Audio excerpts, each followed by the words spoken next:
Okay, the marvelous transformation will be from a state of humility to one of glory, which is according to the working by which he is able to subdue all things to himself. That's Paul's words again.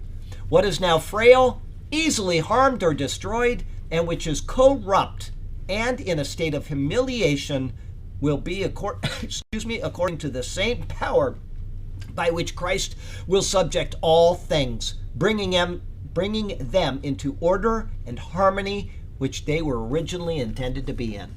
Vincent's Word Studies notes that it is more than merely subdue.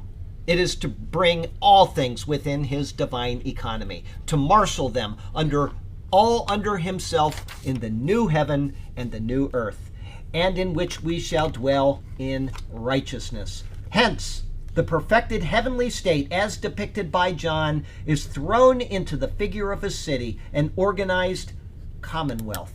The verb is thus in harmony with Philippians 3:20.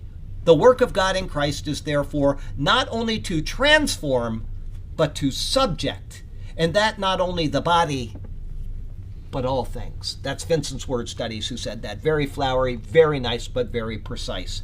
All things. Life application. Yeah. Romans 8:29 before you go. Go ahead, read it out loud. You do it. Oh, okay. All right. Romans. They can't hear me. No, well, that's true. They probably can't, but it would give them a reason to pull out their Bible and read it, right? So I won't begrudge them that. I'd be happy. Say, hey, go find out what Burke just read you. Romans, I got to get back here. Romans, I know what 8:28 says, but I'm trying to remember what 8:29 says, and I'm struggling. So, oh yes, for whom he foreknew, he also predestined to be conformed to the image of his Son, that he might be the firstborn among many brethren. Wonderful. Conform. Yeah. Conformed. We're going to be conformed to his image. If you heard that, I'm sorry. I get that air stuck in there, and it comes out as not a burp, but it's like something that sounds like it. And I got this constricted esophagus, and boy, you get me talking a lot, which isn't uncommon, and that happens. Okay, so let's see here. Life application.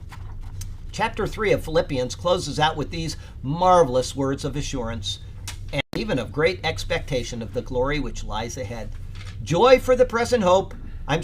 Joy for the believer is not merely the absence of pains and sorrow. Rather, it is the ever-present hope which we possess because of the work of Christ and the glory which lies ahead. I'm going to read that again because a lot of people have pains and sorrow and they think that they're not living in joy. Joy for the believer is not merely the absence of pains and sorrow. We may have those and we can still have joy because it is the ever-present hope which we possess because of the work of Christ and of the glory which lies ahead. Our current body may be broken, filled with pains, or incapable of standing up to the surrounding pressures we face. But what lies ahead will be whole, filled with glory, and capable of lasting throughout eternal ages. Let us not weary in anticipating the great glory which lies ahead. It is our blessed hope.